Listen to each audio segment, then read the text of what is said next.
Hello, good morning. Very happy gut morning to all of you. I am your host today, Arjun Dasundi, and I want to congratulate you, all of you, for completing your 14th. This is your 14th day, right? Completing your 14th day of on the morning nutrition, and I'm sure all of you are following your morning nutrition regime. You are ensuring that before you get out of the your home for your work, for your office, for your business meetings, you are ensuring that you are rejuvenating yourself and you are replenishing yourself with the all required nutrient, protein, all plant proteins, all that recipes which you are saying, you are using them to ensure that you are building your health when you are healthy. And in this journey of morning nutrition, where we have gone through a long the path already, where we have discussed a lot of different aspects of why it is important to us to be taking our nutrition in the morning, why it is important for us to take care of our health when we are healthy, why it is important to make our healthy breakfast a nutritious breakfast. In this journey, when we have talked yesterday about our gut health, before that about our weight management, healthy weight. Okay, so I will okay, मैं हिंदी में वापस से आप सब लोगों का स्वागत करता हूँ। क्षमा चाहता हूँ कि मैं फ्लो में इंग्लिश में सारा का सारा वेलकम स्पीच बोल गया, बट मैं रिपीट करता हूँ क्विकली, जल्दी से अपने आप को। सबसे पहले मैं आपका होस्ट अर्जुन दसुंदी आपका बहुत बहुत स्वागत करता हूं इस मॉर्निंग के न्यूट्रिशन के हिंदी सेशन में। और मैं आप सब लोगों को कॉन्ग्रेचुलेट करना चाहता हूं, बधाई देना चाहता हूं आपके आपके कंटिन्यूअस एफर्ट्स के लिए, आपके लगातार एफर्ट्स के लिए, अपनी हेल्थ को बेहतर बनाने के लिए, गुड से अच्छी से और बेहतर बनाने के लिए। और हमने पिछले 14 दिनों के की जर्नी में ये सीखा कि क्यों हमारे लिए ये बहुत इंपॉर्टेंट है कि जिससे पहले कि हम हमारे घर से बाहर निकले, अपनी हम लोग ऑफिस के लिए या बिजनेस के लिए या मीटिंग्स के लिए, उससे पहले हम इंश्योर करें कि जिस तरह से हम हमारा डेली रूटीन का ध्यान रखते हैं कि वी फॉलो, हम अपना मॉर्निंग का रूटीन फॉलो करते हैं, उसी तरह हमारा मॉर्निंग का न्यूट्रिशन का रूटीन भी फॉलो करें। इंश्योर करें कि हमने हमारे लिए जो इम्पोर्टेंट मैक्रो न्यूट्रिएंट्स है, प्रोटीन, फाइबर, वो हमने रिप्लेनिश कर लिए हैं। इंश्योर करें कि हमने गुड फैट और मिनरल्स और विटामिन जो है वो उस दिन के रिक्वायरमेंट के हिसाब से ले लिए हैं और हम उस दिन के लिए रेडी हैं। टिपिकली अगर आप मेरे से पूछेंगे तो मैं ये बोलूंगा कि मैं 1/3, जैसे हम बोलते हैं ना कि आपको आपको आपकी बॉडी की वेट के हिसाब से आपको प्रोटीन लेना होता है, 0.8 ग्राम पर KG of your body weight, right. तो मैं क्या करता हूँ टिपिकली, सपोज करो मेरा वेट 80 केजी है, तो 64 ग्राम मेरे लिए अगर प्रोटीन का रिक्वायरमेंट बनता है, तो मैं टिपिकली इसको डिवाइड कर लेता हूँ 1/3 पोर्शन में। मतलब कि इंश्योर करता हूँ कि at least minimum 1/3 of this requirement, इस रिक्वायरमेंट का 1/3 हिस्सा जो है वो मैं मॉर्निंग में ही रिप्लेनिश कर लूँ। तो वो मेरे लिए बनता है करीब करीब 22 ग्राम की, 20 से 22 ग्राम के आसपास का प्रोटीन रिक्वायरमेंट इन हमारे पहले मील में, राइट। तो मैं वही अपना, जो आप देख रहे थे रेसिपीज बन रही है हमारी, 2 स्कूप्स 2.5 स्कूप्स जो प्रोटीन होता है, वो मैं अपना प्रोटीन पाउडर जो मैं लेता हूँ सुबह मॉर्निंग में, एटलीस्ट उससे ये होता है कि मेरा 1/3 जो डेली की रिक्वायरमेंट है वो सुबह सुबह ही पूरी हो जाती है। फिर rest of the thing, of course जब अब मेरा लंच है, जब मेरा डिनर है, उसमें वो बची हुई रिक्वायरमेंट को मैं पूरी करने की कोशिश करता हूँ। अगर जस्ट इन केस अगर वो नहीं पूरी हो पाता है मेरे मील के through, then I again replenish, वापस से मैं अपने आप को रिप्लेनिश करता हूँ अपने प्रोटीन के साथ में। मुझे लगता है कि प्रोटीन एक ऐसा मैक्रो न्यूट्रिएंट है और एक ऐसा न्यूट्रिएंट है कि प्रोटीन एंड वाटर, अगर आप ये दो चीजों को अपनी टॉप प्रायोरिटी में रखें, अपनी हेल्थ की, अपने न्यूट्रिशन की, तो वो बहुत सारी चीजों का टेक केयर कर लेती है। आपने देखा होगा कि कैसे प्रोटीन का हमने रोल समझा है हमारे वेट में, हमारी गट की हेल्थ में, राइट। फाइबर को जिसका कैसे रोल हमने समझा है हमारी गट की हेल्थ में। और आज जो हमारा, अब आज जो सेशन होने वाला है वो होने वाला है बोन और जॉइंट जॉइंट हेल्थ के ऊपर। और आप देखेंगे कि उसमें भी हमारे प्रोटीन का एक बहुत बड़ा इंपॉर्टेंट रोल है। बाकी सारे न्यूट्रिएंट जो है वो भी बहुत इंपॉर्टेंट है, पर आपने स्टार्ट शुरू से देखा है कि काफी सारी जो हमारी बॉडी की रिक्वायरमेंट्स है या बॉडी के की जो फंक्शनिंग है वो प्रोटीन के ऊपर बहुत ज्यादा ओवरली डिपेंडेंट करती है, राइट। और इसीलिए मैं इंश्योर करता हूँ कि बिफोर मैं अपने घर से बाहर निकलूं, अपने ऑफिस के लिए बाहर निकलूं, मैं अपना protein, fibre, multivitamin daily, multivitamin multi mineral daily और ओमेगा लेके ही अपने घर से बाहर निकलूं। सो ये था आपके लिए आज का थोड़ा सा मेरा मॉर्निंग न्यूट्रिशन रूटीन और मैं क्या करता हूँ उसको शुरू करने के लिए। बट आज मैं आपको अगेन एक बार फिर से स्टेज पे इनवाइट करना चाहूंगा डॉक्टर श्याम को। आप सब लोग डॉक्टर श्याम से बहुत भली भांति परिचित हैं। डॉक्टर श्याम हेड करते हैं इनोवेशन साइंस को, डायरेक्टर है इनोवेशन साइंस के इंडिया के और साउथ ईस्ट एशिया के। डॉक्टर श्याम ने अपना पीएचडी जो है वो कंप्लीट किया है स्टैनफोर्ड यूनिवर्सिटी यूएसए से। और उस पीएचडी के बाद उन्होंने अपनी पोस्ट डॉक्टोरल फेलोशिप जो होती है, मतलब पीएचडी के बाद की जो स्टडीज होती है वो कंप्लीट की है, वो की है हार्वर्ड मेडिकल स्कूल से। सो आपके राउंड ऑफ अप्लॉज के साथ में मैं इनवाइट करना चाहूंगा डॉक्टर श्याम को for his tips of the day के लिए। Over to you doctor Shyam. Okay.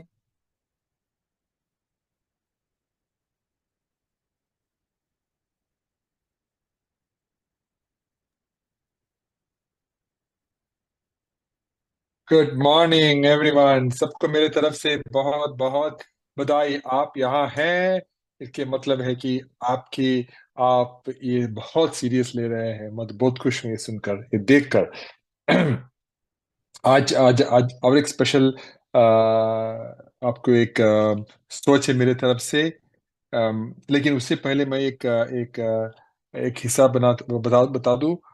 मेरे अंकल आया हुआ है यहाँ टेक्सास से। तो मैंने उनको बताया कि उनको पूछा कि आप मॉर्निंग में क्या खाते हैं। उन्होंने बोला कि मैं ओट्स खाता हूँ, मैं उपमा खाता हूँ। तो मैंने सोचा आपका प्रोटीन कहाँ है। तो उनको जरा सरप्राइज हो गया, इसमें तो प्रोटीन है। तो मैंने बोला कहाँ है प्रोटीन, ये तो इसमें तो मुझे कुछ प्रोटीन ही दिखाई दे रहा है।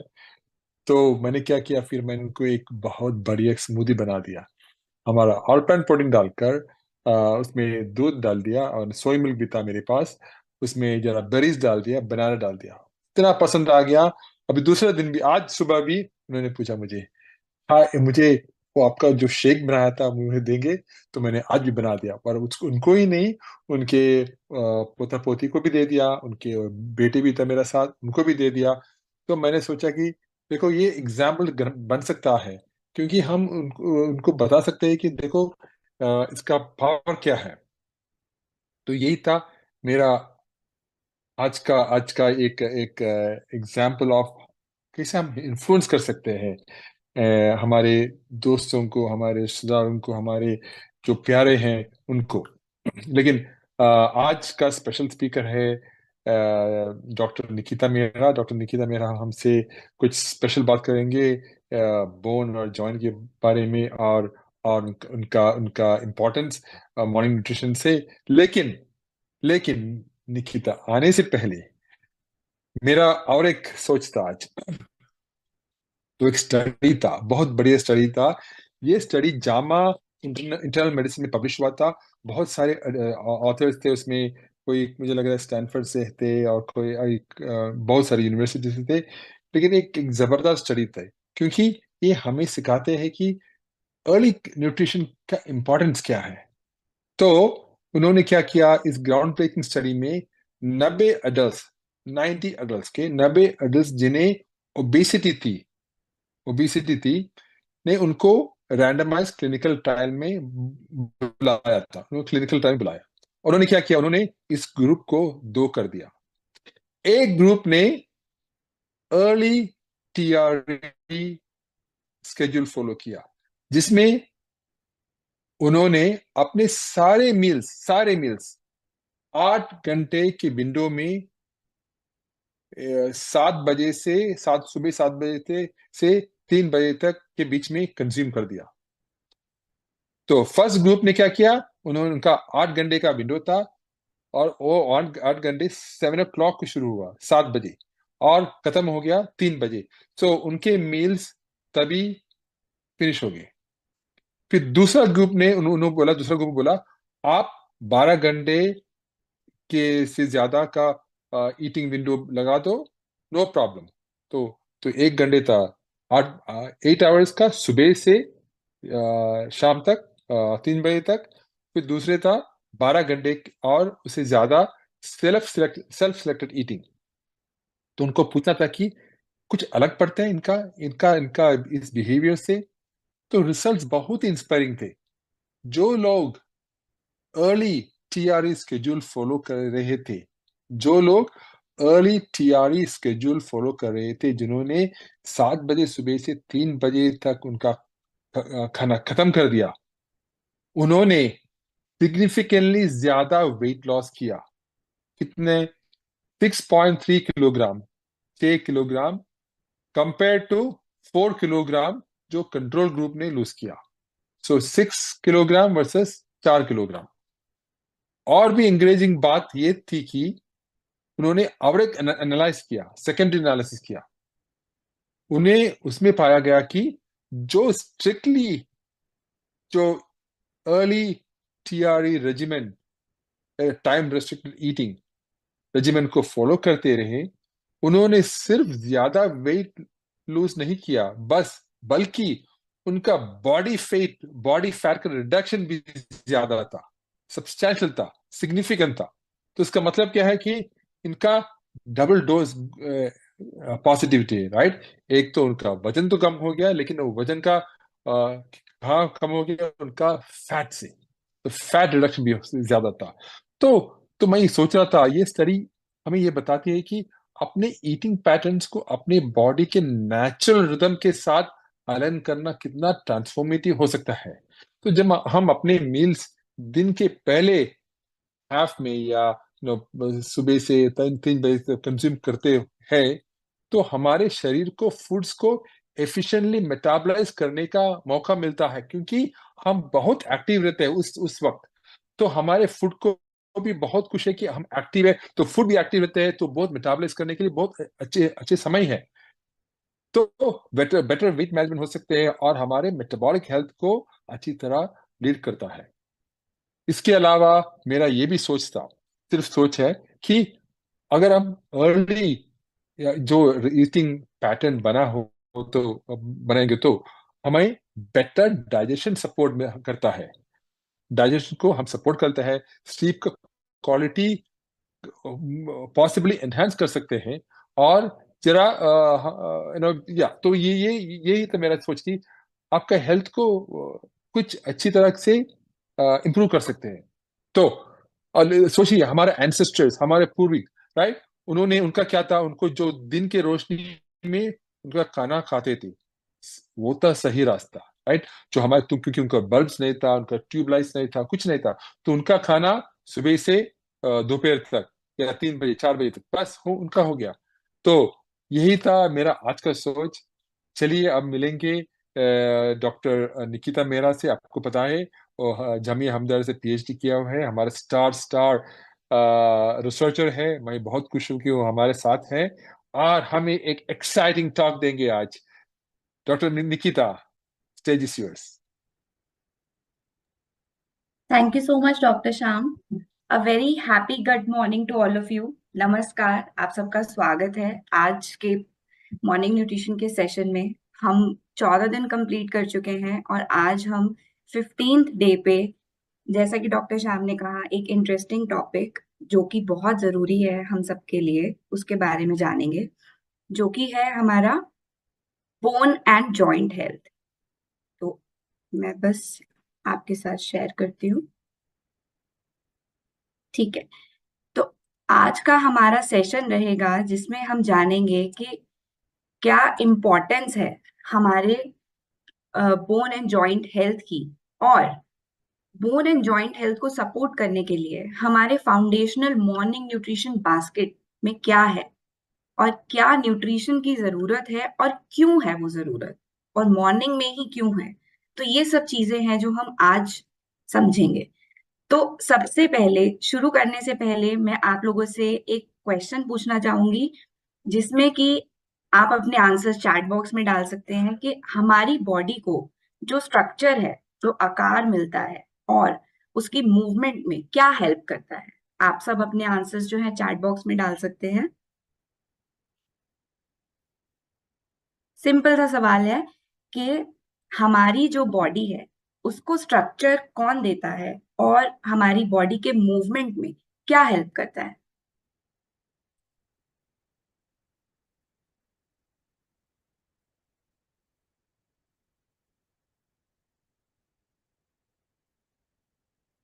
ओके, अब मुझे आंसर मिलने शुरू हो गए हैं। कोई कह रहा है बोन्स, कोई कह रहा है protein, protein and calcium, bones, right. तो आप सभी सही हैं। हमारी जो बॉडी को जो स्ट्रक्चर मिलता है वो मिल रहा है बोन से, है ना। और जो हमारी मूवमेंट है, जो भी हम मूव कर पाते हैं, वो बोन्स को स्ट्रक्चर तो मिल रहा है, पर उनको मूवमेंट किसकी वजह से मिल रही है? हमारे जॉइंट्स की वजह से। क्योंकि ये जो हमारी बोन्स हैं वो एक दूसरे से जुड़ी हुई हैं जॉइंट्स के थ्रू। तो बोन और जॉइंट मिलकर हमारी बॉडी को वो स्ट्रक्चर, वो आकार देते हैं और हमें मूव करने में हेल्प करते हैं। तो अब हमें ये, अब बहुत ही इंटरेस्टिंग बात है कि हमें हमारी बॉडी के अंदर जब हम पैदा होते हैं तो कम से कम 270 बोन्स होती हैं, जो कि बहुत सारी हैं। पर जैसे जैसे हम धीरे धीरे बड़े होते हैं तो वो छोटी छोटी बोन्स जो होती हैं वो आपस में जुड़ जाती हैं और वो 270 से 206 हड्डियां हो जाती हैं। तो 206 हड्डियां हैं हमारे इस शरीर में, जो कि आप समझ सकते हैं कि कितनी जरूरी है, उनकी सेहत कितनी जरूरी है। अब एक और सवाल मैं आप लोगों से पूछना चाहूंगी शुरू करने से पहले कि क्या बोन एक रिजिड और हार्ड स्ट्रक्चर है? क्या वो ठोस है? हाँ या ना में आप अपना आंसर दे सकते हैं चैट बॉक्स में। क्या बोन एक रिजिड और हार्ड स्ट्रक्चर है?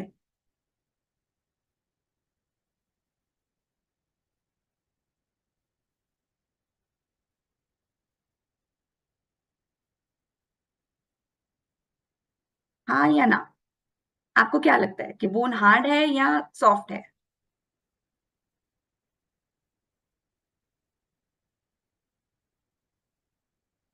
ओके, बहुत ही मिक्स्ड रिस्पॉन्सेज आ रहे हैं। कोई कह रहा है हाँ, कोई कह रहा है नहीं। ओके, ठीक है। तो आप दोनों ही ठीक हैं, क्योंकि हमारे जो बोन्स होते हैं वो हार्ड स्ट्रक्चर्स होते हैं, ठीक है।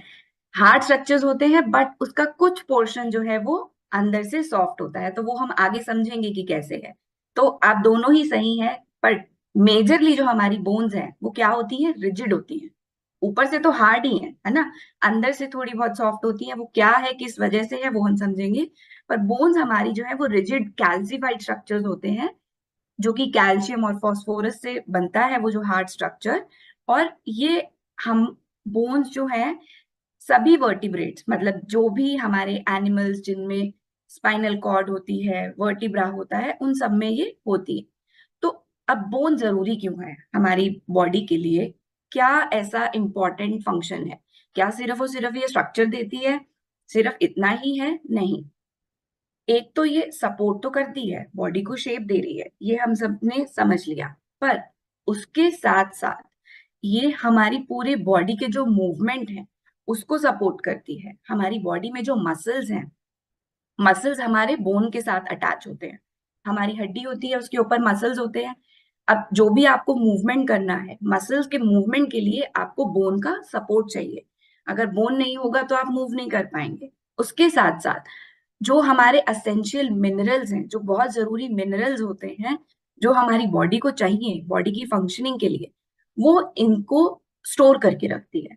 तो जैसे कि कैल्शियम, मैग्नीशियम, आगे हम समझेंगे कि किस तरीके के मिनरल्स हैं जो हमारी बोन को चाहिए, तो उन सबको ये स्टोर करके रखती है। और इसके साथ साथ हमारा जो बोन का अंदर का हिस्सा होता है उसमें क्या होता है? बोन मैरो होता है। अब वो बोन मैरो जो अंदर का हिस्सा होता है वो हमारी बॉडी के सेल्स को बनाने में हेल्प करता है। कुछ सेल्स ऐसे जैसे कि स्टेम सेल्स हो गए या ब्लड सेल्स। इजी तरीके से आप समझ सकते हैं कि जो भी हमारी बॉडी के अंदर ब्लड सेल्स बन रहे हैं वो हमारे बोन मैरो में बनते हैं। तो इसलिए हमारी बोन्स जो है वो बहुत ज्यादा जरूरी है। अब ये एक और सवाल आप लोगों से कि बोन किसकी बनी हुई होती है। अभी मैंने आपके साथ डिस्कस किया है, तो चलिए देखते हैं कि आप में से कितने लोग सही जवाब देते हैं कि बोन किसकी बनी है।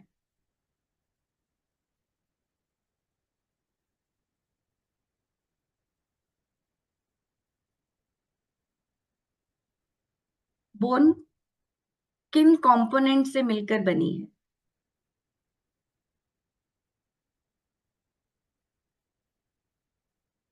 ओके, सो अब आंसर्स आने शुरू हो गए हैं। पीपल आर सेइंग कि कैल्शियम।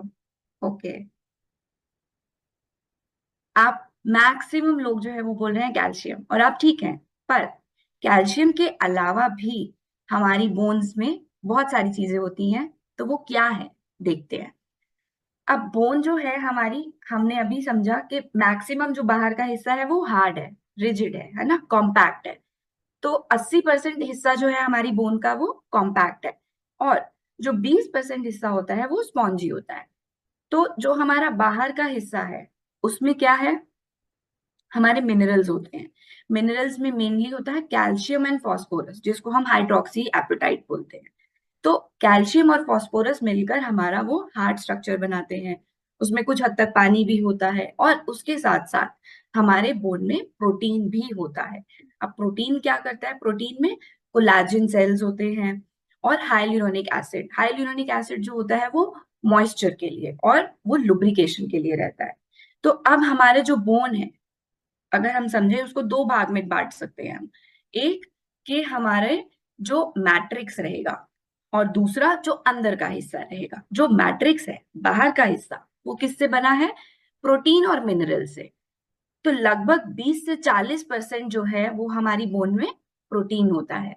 ठीक है, जिसमें कि कोलाजन और नॉन कोलाजन प्रोटीन, दोनों तरीके के प्रोटीन हो सकते हैं।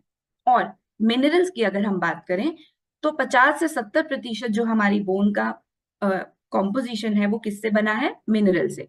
मिनरल्स में भी कौन से मिनरल्स, मेनली कैल्शियम और फॉस्फोरस। ठीक है, तो ये हुआ हमारा। अब बाहर का हिस्सा किससे बना है, मिनरल से, जो कि है कैल्शियम फॉस्फोरस, और मैट्रिक्स जो कि है प्रोटीन। अब इन मिनरल्स में भी दो तरीके के मिनरल्स, ऑर्गेनिक इनऑर्गेनिक दोनों हो सकते हैं। अब बात करते हैं सेल्स की, जो अंदर के हमारे सेल्स हैं। अब सेल्स में हमारे दो तरीके के सेल्स होते हैं। एक होते हैं ओस्टियोब्लास्ट, और एक होते हैं ओस्टियोक्लास्ट।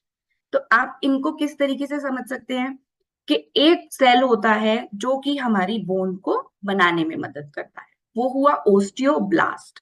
और एक हुआ जो हमारी बोन को ब्रेक करने में हेल्प करता है। मतलब ब्रेक करने में, अब आप सोचेंगे ब्रेक करने की क्या जरूरत है। ब्रेक करने का मतलब कि उसमें कुछ रीमॉडलिंग की जरूरत है, कोई बॉडी में वियर एंड टीयर हो गया, तो उसको पूरा करने के लिए, मतलब उसको ब्रेक करने के लिए, खराब हिस्से को हटाने के लिए, और नए आपको बोन को रीजनरेट करने के लिए ब्लास्ट काम करेंगे, और बोन को रीमॉडलिंग करने के लिए ओस्टियोक्लास्ट काम करेंगे। तो ये है हमारा जिससे बोन बनता है, और इसके साथ साथ 5 से 10% जो है हमारी बोन के अंदर पानी होता है। तो ये हमने समझ लिया कि बोन क्या है। तो अब ओस्टियोक्लास्ट और ओस्टियोब्लास्ट आप कैसे समझ सकते हैं। सिंपल सा है, जैसे कि आपको बिल्डिंग बनानी है ना। बिल्डिंग बनाने के लिए आपको रॉ मटेरियल चाहिए। तो रॉ मटेरियल हमारी बोन के लिए क्या रहेगा, प्रोटीन, कोलाजन, हाइड्रोक्सी एपेटाइट, मतलब कैल्शियम फॉस्फोरस। तो ये सब हमारी बोन के लिए रॉ मटेरियल हुए।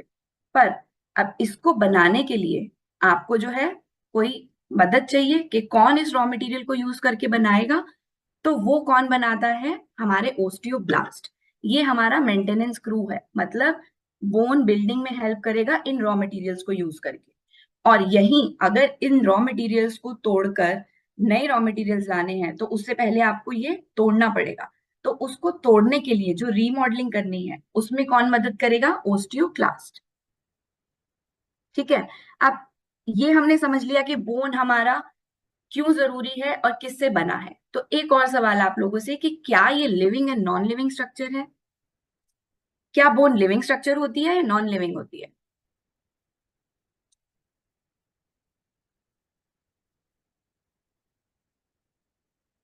आप सभी अपने आंसर्स जो है वो चैट बॉक्स में डाल सकते हैं। आपको क्या लगता है कि बोन एक लिविंग स्ट्रक्चर है या नॉन लिविंग स्ट्रक्चर है?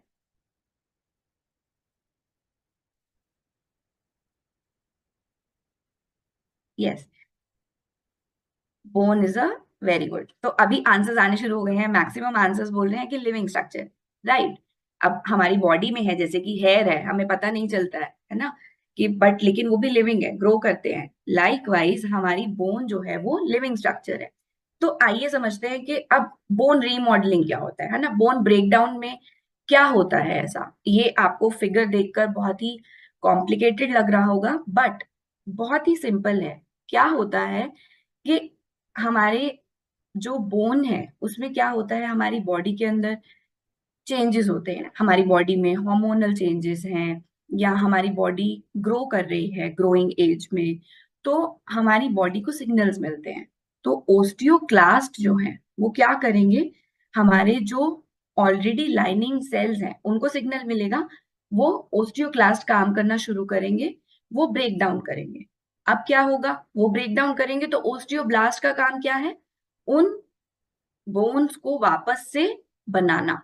तो वो क्या करेंगे, दोबारा से जो हमारे मिनरल्स हैं, जो भी रॉ मटेरियल है, प्रोटीन, कैल्शियम, फास्फोरस, मैग्नीशियम, इन सबको यूज करके वो क्या करेंगे, हमारे बोन को दोबारा से बनाना चालू करेंगे। तो ओस्टियोब्लास्ट उन सब मटेरियल्स को यूज करेंगे और वो दोबारा से हमारे बोन जो है वो बनने लग जाती है। तो ये कंटिन्यूअस साइकिल रहती है हमारी बॉडी में। बॉडी हमारी कंटिन्यूअस काम करती है, तो ऐसे ही हमारे बोन्स में ये बोन का रीमॉडल होना और बोन का फॉर्मेशन होना, ये कंटिन्यूअस प्रोसेस है और बैलेंस रहता है काफी हद तक हमारे अर्ली स्टेजेस ऑफ लाइफ में। वो हम समझेंगे कैसे। तो ये प्रोसेस जो है वो कंटिन्यूअस है। ओस्टियोक्लास्ट जो है वो हमारे बोन को जहां पर जरूरत नहीं है उनको रीमॉडल करते रहेंगे, उनको ब्रेक डाउन करेंगे, और साथ ही साथ हमारे ओस्टियोब्लास्ट जो हैं वो एक्टिव होंगे, और हमारी बॉडी से जो न्यूट्रिशन हम उनको प्रोवाइड करेंगे बॉडी को, उनको यूज कर वो बोन को फॉर्म करना शुरू करेंगे। और इसी के साथ साथ हमारा जो रीमिनरलाइजेशन होता रहता है। रीमिनरलाइजेशन कैसे होगा, वही कैल्शियम, फास्फोरस, उन सबको वो यूज करके हमारे जो बोन को फॉर्म करना शुरू करेंगे। तो ये हमारा साइकिल है कि ब्रेकडाउन होगा, बोन फॉर्म होगा और रीमिनरलाइज होगा। अब क्या होता है कि जब हम अर्ली एजेस में हैं, हम ग्रोइंग एज में होते हैं, तो हमारी जो बोन होती है उसका ब्रेकडाउन और बोन फॉर्मेशन वो बैलेंस रहता है। तो अगर आप जैसे कि इस इमेज में देख सकते हैं कि लेफ्ट हैंड साइड में जो ये इमेज है वो क्या कहती है कि हमारा जो बोन की डेंसिटी है ना, बोन का स्ट्रक्चर है वो बराबर है, और राइट हैंड साइड में भी लगभग बराबर है। मतलब जितना बोन हमारा ब्रेक डाउन हो रहा है उतना ही बोन हमारा फॉर्म हो रहा है। तो उससे क्या रहता है, ये बैलेंस रहता है, हमारे बोन की डेंसिटी में फर्क नहीं पड़ता है। बट जैसे जैसे हमारी एज बढ़ती है, हमारी बॉडी के अंदर हार्मोनल चेंजेस होते हैं, या हमारी बॉडी के अंदर न्यूट्रिशन नहीं जा रहा है, हमारी बॉडी का वेयर एंड टीयर बढ़ जाता है, तो उससे क्या होता है, जब ऐसा होता है तो हमारी बॉडी में जो ब्रेकडाउन है, मतलब कि ओस्टियोक्लास्ट की एक्टिविटी वो बढ़ जाती है, और ओस्टियोब्लास्ट की एक्टिविटी मतलब बोन को फॉर्म करना वो कम हो जाती है। तो उससे क्या होता है, धीरे धीरे हमारी जो बोन की डेंसिटी है वो कम होने लग जाती है, और वो ज्यादा उसके टूटने के चांसेस जो है वो बढ़ जाते हैं, बोन ब्रेक होने के चांसेस बढ़ जाते हैं, या इजीली आपकी बोन फ्रैक्चर हो जाती है ना, फ्रैक्चर हो जाएंगी, आपको पेन होने लगता है। तो ये क्यों होता है, क्योंकि एज के साथ साथ हमारी बोन की ब्रेकडाउन एक्टिविटी बढ़ जाती है और बोन फॉर्म करने की एक्टिविटी कम हो जाती है। अब होता क्या है कि हमारी ये पूरी लाइफ साइकिल है, जब हम ग्रो कर रहे हैं, जब हम ग्रो करते हैं लगभग 20 से 25 साल तक हमारी बोन की जो डेंसिटी है वो ग्रो करती है। हम ग्रोइंग एज में है तो हमारी बोन्स भी ग्रो कर रही हैं, मिनरल डिपोजिशन बढ़ रहा है, जो भी हम अपना न्यूट्रिएंट्स लेते हैं तो हमारी बोन्स में जाके वो स्टोर होता है। तो हमारे बोन्स की जो मिनरल डेंसिटी है वो बहुत ज्यादा होती है, पीक पर होती है जब हम 20 से 30 साल तक के होते हैं, तब ये हमारी ज्यादा होती है। और हालांकि ये जो वैल्यू है वो मेल्स में और फीमेल्स में वेरी करती है, मेल्स में थोड़ी ज्यादा रहती है, फीमेल्स में थोड़ी कम रहती है, बट 20 से 30 साल में आपकी मैक्सिमम बोन डेंसिटी होती है। उसके बाद जैसे ही आप और ज्यादा एज होने लगती है तो क्या होता है, हमारी बॉडी के अंदर बोन लॉस होना चालू हो जाता है। हमारा बोन लॉस होता है फीमेल्स में यूजुअली, क्यों होता है, क्योंकि वो मेनोपॉजल स्टेट में जा रहे होते हैं। अब मेनोपॉजल स्टेट में जब वो एंटर करने लगते हैं तो उनके हार्मोनल चेंजेस होते हैं। अब मेजरली क्या होता है, ईस्ट्रोजन कम होने लगता है। जब ईस्ट्रोजन कम होने लगता है तो हमारा जो बोन की डेंसिटी है वो कम होने लगती है। ऐसे ही मेन में भी हमारा एज के साथ साथ बोन की मिनरल डेंसिटी कम होती रहती है। इसी वजह से हमारा रीमॉडलिंग प्रोसेस, मतलब बोन ब्रेकडाउन प्रोसेस बढ़ जाता है और बोन का फॉर्मेशन जो है वो कम हो जाता है। अब ये हमने समझा कि बोन्स क्या है ना, कैसे वो बन रही हैं, कैसे ब्रेक डाउन हो रही हैं, क्यों जरूरी हैं, क्या फंक्शन करती हैं। तो ऐसे ही हमारे जॉइंट्स वो भी उतने ही जरूरी हैं। अब बोन्स जो हैं, हमें पता है कि बोन्स, हमारे एक बोन दूसरी बोन से जुड़ी है जॉइंट्स के थ्रू, और ये बोन्स को मूवमेंट के साथ साथ उनको प्रोटेक्ट भी करते हैं। अब प्रोटेक्ट कैसे करेंगे, एक तो बोन का मूवमेंट उनकी परफॉर्मेंस को बढ़ाते हैं, उनको इंजरी से प्रिवेंट करते हैं जो जॉइंट्स होते हैं।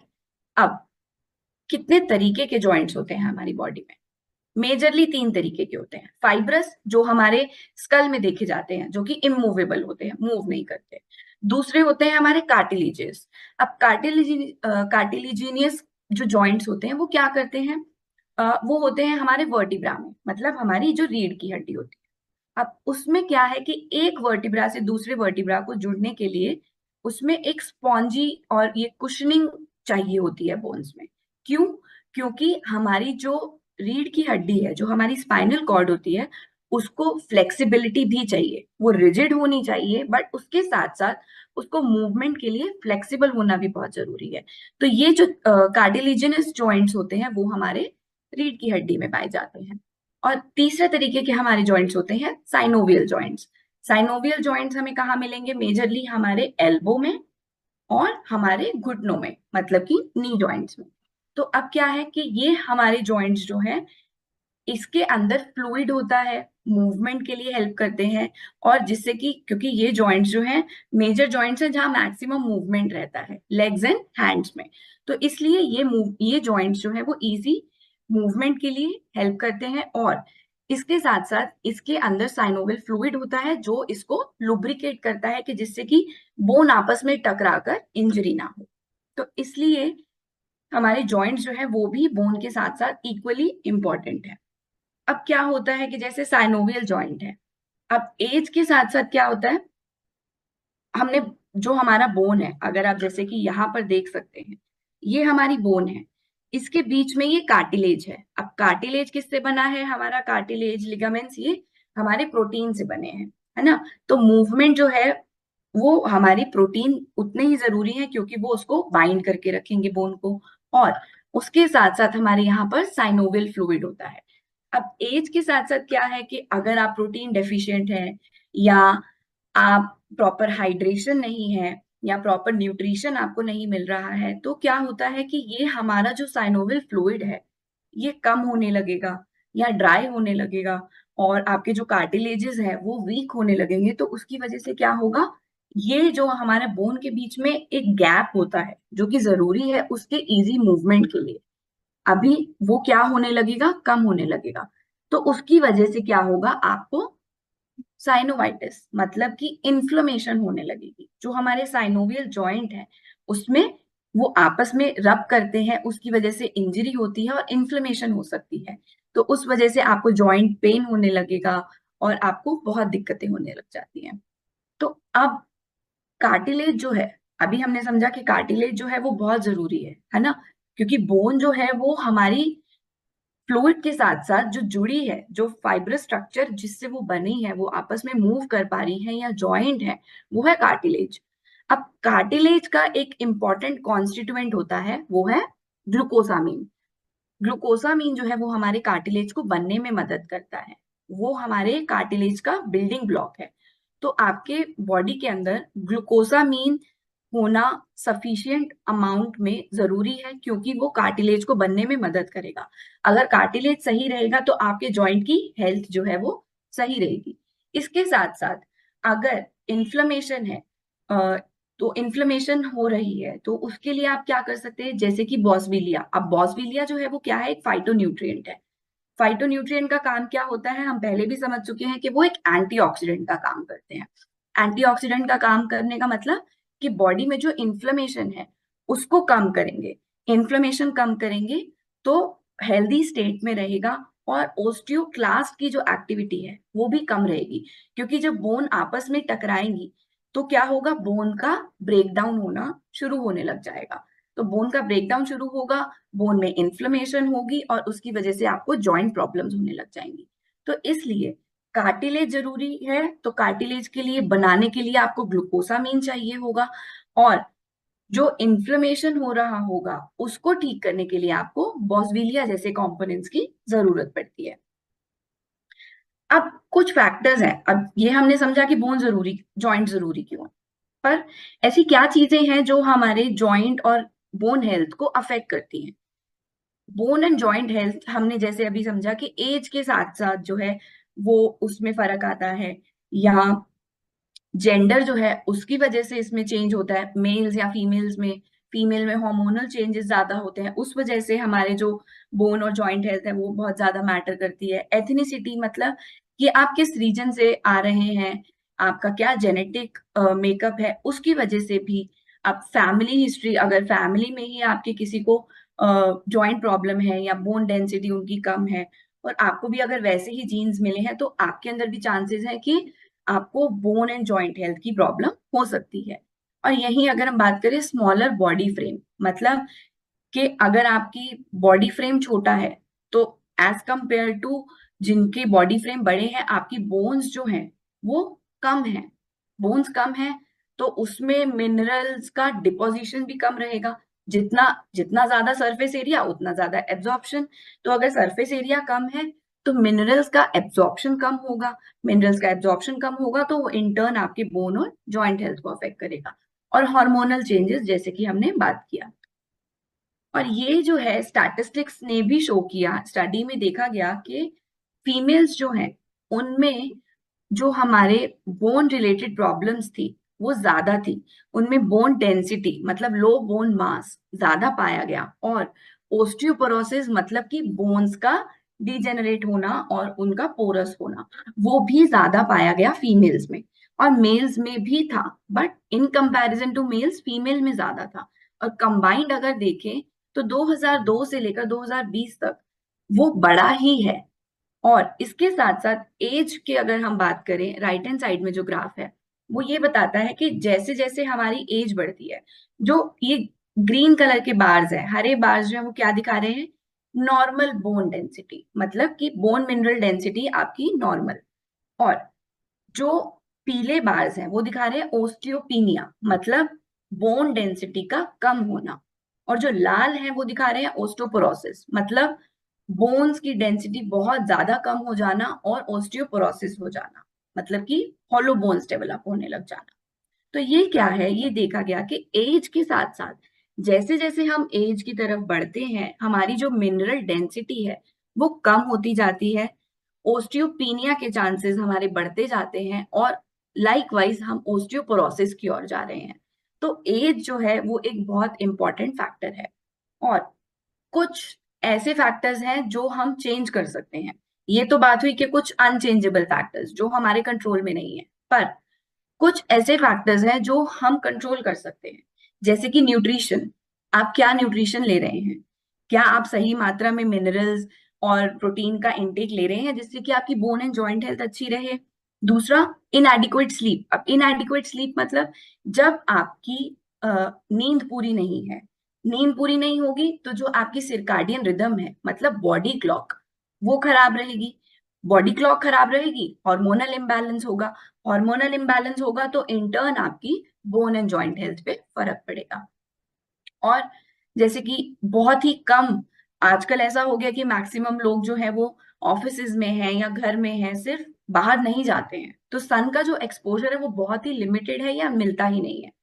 तो उसकी वजह से क्या होता है, विटामिन डी जो कि बहुत इंपॉर्टेंट कंपोनेंट होता है, हम समझेंगे आगे, तो वो कम हो जाता है जिसकी वजह से आपकी बोन एंड जॉइंट हेल्थ खराब होती है। और कुछ ऐसे मेडिकेशंस भी हो सकते हैं कि अगर आप कोई ऐसे मेडिकेशंस ले रहे हो जिनके कुछ साइड इफेक्ट्स हो जिससे आपकी बोन एंड जॉइंट हेल्थ कम हो रही है, और कुछ लाइफस्टाइल फैक्टर्स कि आप बहुत लंबे समय तक बैठे रहते हैं, आपका मूवमेंट नहीं है, या आप बहुत ज्यादा अल्कोहल या स्मोकिंग कर रहे हैं, या आप ओवरवेट हैं, ओबीस हैं।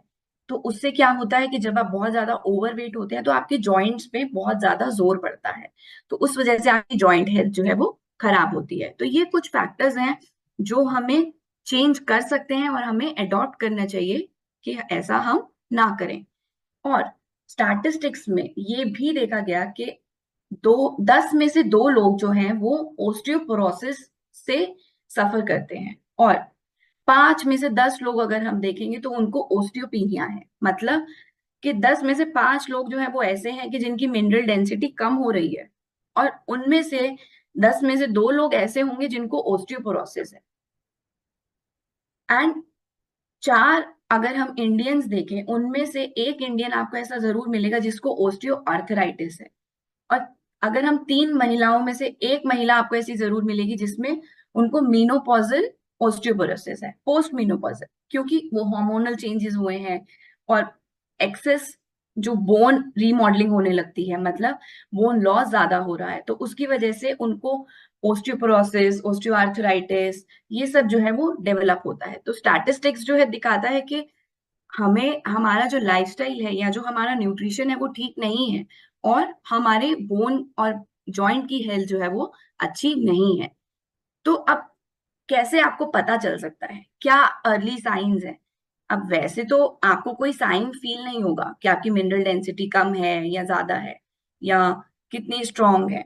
तो आपको कैसे पता चल सकता है? अगर आपको बोन्स की हेल्थ देखनी है तो यूजुअली क्या होता है कि जब आपकी बोन्स की मिनरल डेंसिटी कम होने लगती है तो आपको बैक पेन होने लगता है, या आपका पोस्चर जो है वो खराब होने लगता है, आप स्टूप करने ऐसे स्लाउच करने लग जाते हो, या आपका पोस्चर ठीक नहीं रहता है, आपको शॉर्टनेस ऑफ ब्रेथ होती है, या अब हाइट जो है वो अगर बहुत ज्यादा समय तक आपके जॉइंट्स जो बेंट करने लगेंगे, पोस्चर खराब होगा, तो हाइट में भी फर्क आता है। और यही हम बात करें जॉइंट की, तो जॉइंट में क्या होता है, जॉइंट पेन होना शुरू हो जाएगा। सबसे पहले आपके जॉइंट स्टिफ हो जाएंगे, क्योंकि अभी हमने बात करी थी वो कार्टिलेजेस और साइनोवियल फ्लूइड की, अगर वो सही से नहीं है आपकी बॉडी में तो वो जॉइंट्स जो आपके वो स्टिफ हो जाएंगे।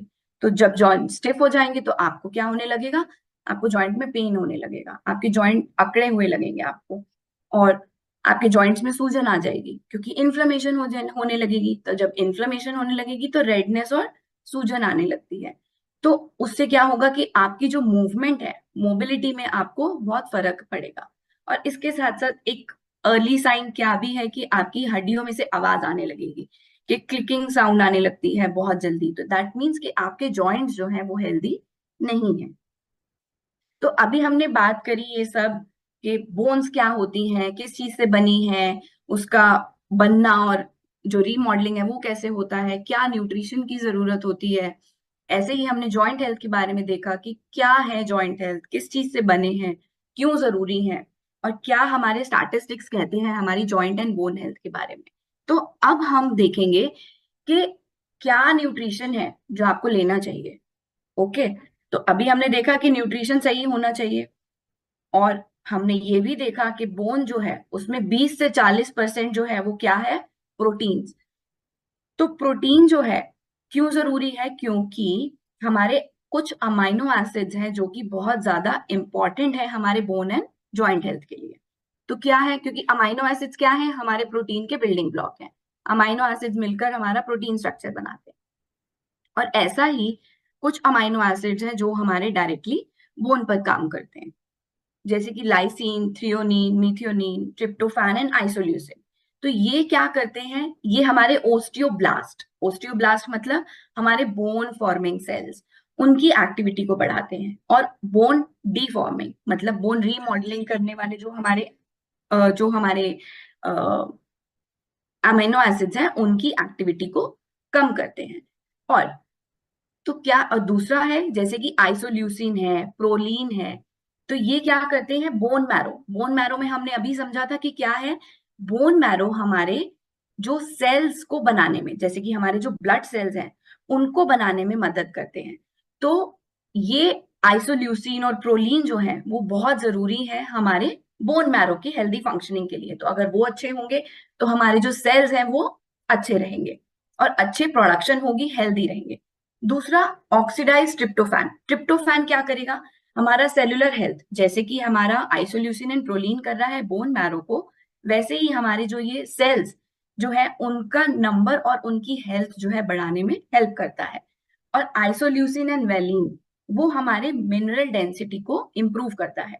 तो आप संक्षेप में ये समझ सकते हैं कि बहुत सारे अमाइनो एसिड्स हैं जो कि बहुत जरूरी है हमारे ओवरऑल बोन की हेल्थ के लिए, क्योंकि वो ओस्टियोब्लास्ट को बढ़ा रहे हैं, ओस्टियोक्लास्ट को कम कर रहे हैं, बोन मैरो जो हमारा बोन का अंदर का हिस्सा है उसको बढ़ा रहे हैं जिससे कि हेल्दी सेल्स प्रोड्यूस हो, और मिनरल डेंसिटी मतलब कि जो भी मिनरल्स हैं जो बोन में डिपॉजिट होते हैं उनको बढ़ाते हैं। अब इसके साथ साथ ये तो बात हुई प्रोटीन की, बट उसके साथ साथ कुछ मिनरल्स हैं जो बहुत जरूरी है। हमने समझा था कि 50 से 70% जो है वो बोन हमारी मिनरल से बनी है। तो लगभग जो हमारी बॉडी का 99% जो हमारा कैल्शियम है वो बोन में जाके डिपॉजिट होता है, और ये हमारे बोन के फॉर्मेशन में भी हेल्प करता है।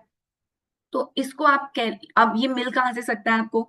या तो आप मिल्क से ले सकते हैं, चीज है, योगर्ट है, दही है, या सब्जियां जैसे कि ब्रोकली है या ग्रीन लीफी वेजिटेबल्स हैं, इनमें कैल्शियम बहुत होता है, तो आप यहाँ से ले सकते हैं। अब बात करें मैग्नीशियम। जैसे कि कैल्शियम जरूरी है, मैग्नीशियम भी उतना ही जरूरी है। हमारा जो 60% बॉडी का मैग्नीशियम है वो हमारे बोन्स में ही होता है, और ये हमारे विटामिन डी को एक्टिव फॉर्म में कन्वर्ट करने में हेल्प करता है। इसके साथ साथ जो हमारी बोन की मिनरल डेंसिटी है उसको भी इंप्रूव करने में हेल्प करता है। तो अब अगर आपको मैग्नीशियम लेना है तो आप कैसे ले सकते हैं? आप नट्स, सीड्स या होल ग्रेन्स, लीफी वेजिटेबल्स, दालें, ये सब खा सकते हैं जिससे कि आपकी बॉडी में मैग्नीशियम रहे। इसके साथ साथ एक इंपॉर्टेंट विटामिन है जो कि है विटामिन डी। अब विटामिन डी जो है, कैल्शियम हमारी बोन में है, पर बोन के अंदर कैल्शियम एब्जॉर्ब हो और उसकी मिनरल डेंसिटी बराबर रहे, उसके लिए विटामिन डी बहुत जरूरी है, और ये बोन के ग्रोथ में और उसके रीमॉडलिंग में भी हेल्प करता है। अब विटामिन डी जो है उसके साथ साथ एक हमारा विटामिन K2 होता है, वो भी बहुत जरूरी है। अब वो क्या करता है? जैसे विटामिन डी उसके एब्जॉर्प्शन में हेल्प करता है कैल्शियम के, तो विटामिन K2 ये इंश्योर करता है कि हमारा जो कैल्शियम है वो बोन में ही जाकर डिपॉजिट हो, हमारे वेन्स में ना हो, क्योंकि अगर वेन्स में डिपॉजिट होगा तो हमारे आर्टरीज, वेन्स जो है वो क्लॉग हो सकती हैं, ब्लॉक हो सकती हैं। तो ये इंश्योर करता है कि हमारा जो कैल्शियम है वो सही जगह पर जाकर डिपॉजिट हो, जिससे कि हमारा कैल्शियम का जो बैलेंस है बोन में वो मेंटेन रहे। अब विटामिन डी और K2 जो है मेजरली आपको एग से मिल सकता है, या फिश जैसे कि सालमन है, सार्डीन, मैकरल, इनसे मिल सकता है। और विटामिन डी जो है हमारी बॉडी में सिंथेसाइज होता है अगर हम सन के एक्सपोजर में जाते हैं उससे भी। अब ये बात हुई मेन मिनरल्स की। इसके साथ साथ हमारे कुछ ट्रेस मिनरल्स हैं जो कि बहुत जरूरी हैं, जैसे कि ये कैल्शियम एंड फास्फोरस। तो ये क्या करते हैं? हमने समझ लिया है कि बोन का बाहर का हिस्सा कैल्शियम फास्फोरस से बना है, तो बोन की रिजिडिटी में हेल्प करेंगे, बोन के मिनरल बैलेंस में। अब मैग्नीशियम क्या करेगा? मैग्नीशियम विटामिन डी को एक्टिव फॉर्म में कन्वर्ट करेगा, उसके साथ साथ बोन के रीमॉडलिंग में भी हेल्प करेगा। और यही हम बात करें जिंक की, तो जिंक जो है वो क्या करता है? बोन के रीजनरेशन में हेल्प करता है, मतलब ओस्टियोब्लास्ट की एक्टिविटी में हेल्प करता है। और मैंगनीज, मैंगनीज भी उतना ही जरूरी है। क्यों? क्योंकि ये हमारा जो कार्टिलेज है, मतलब कि जो हमारा प्रोटीन स्ट्रक्चर है, उसके फॉर्मेशन में हेल्प करता है, और उसके बोन, अब वो कार्टिलेज अच्छा होगा तो आपका बोन हेल्थ अच्छा रहेगा। तो अब संक्षेप में अगर आप समझे तो आपको क्या क्या चाहिए बोन और जॉइंट हेल्थ की, बोन एंड अच्छे जॉइंट हेल्थ के लिए? आपको चाहिए कैल्शियम, आपको चाहिए मैग्नीशियम, आपको चाहिए विटामिन K2 सही जगह पर ले जाने के लिए, विटामिन डी कैल्शियम एब्जॉर्ब करने के लिए, ट्रेस मिनरल्स सेलुलर फंक्शन के लिए क्योंकि वो हमारा बोन की रीमॉडलिंग एंड रीजेनरेशन में हेल्प करेंगे, अमाइनो एसिड्स क्यों? क्योंकि वो हमारा प्रोटीन स्ट्रक्चर बनाने में हेल्प करेंगे, कार्टिलेजेस, और कोलाजन जो हमने कार्टिलेज बात करी, कार्टिलेज बनने के लिए ग्लूकोसामीन भी बहुत जरूरी है, और जॉइंट्स में इन्फ्लेमेशन कम करने के लिए फाइटोन्यूट्रिएंट्स जैसे कि बॉसविलिया। तो ये सभी कंपोनेंट्स हैं जो हमारे बोन एंड जॉइंट हेल्थ के लिए चाहिए। तो बट लेकिन सवाल ये है कि क्या हमें ये सही न्यूट्रिएंट्स मिल रहे हैं? क्या हमें सभी न्यूट्रिएंट्स हमारी डाइट के थ्रू मिलते हैं?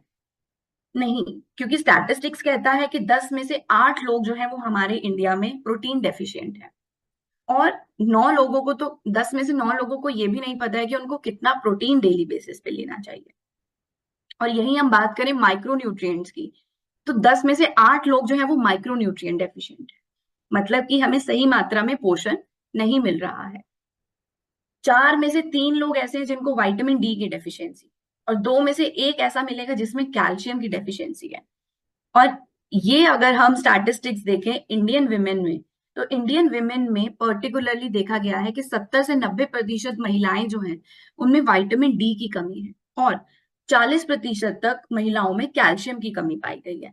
तो ये जो है स्टैटिस्टिक्स कहता है कि हमें सही न्यूट्रिशन नहीं मिल रहा है। तो क्या कारण है? कि एक तो हमारा बहुत बिजी स्केड्यूल है, हम समय नहीं दे पा रहे हैं, हमारे पास समय है ही नहीं कि हम अपने डाइट पर ध्यान दें, या हमें पता ही नहीं है, अवेयरनेस नहीं है कि हमें क्या लेना चाहिए, कितनी मात्रा में लेना चाहिए।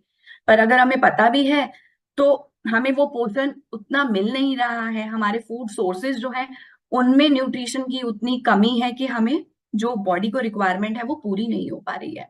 या अब हमें 4 से 5 सर्विंग्स लेने चाहिए फ्रूट्स या वेजिटेबल्स के, जिससे कि हमें सफिशिएंट माइक्रो न्यूट्रिएंट मिले। हमें अपने बॉडी वेट के हिसाब से प्रोटीन कंज्यूम करना चाहिए, जिससे कि हमारी प्रोटीन डेफिशिएंसी ना हो, पर वो हम नहीं करते हैं। पर अगर कुछ लोग ध्यान रखते भी हैं तो हमारे कुकिंग हैबिट्स ऐसे होते हैं कि उसमें काफी हद तक हमारे माइक्रो न्यूट्रिएंट्स जो हैं वो खराब हो जाते हैं, लॉस हो जाते हैं। तो उससे क्या होता है कि हमें सही न्यूट्रिशन नहीं मिल पा रहा है। तो अब लेकिन हमें ये न्यूट्रिशन लेने की जरूरत क्यों है?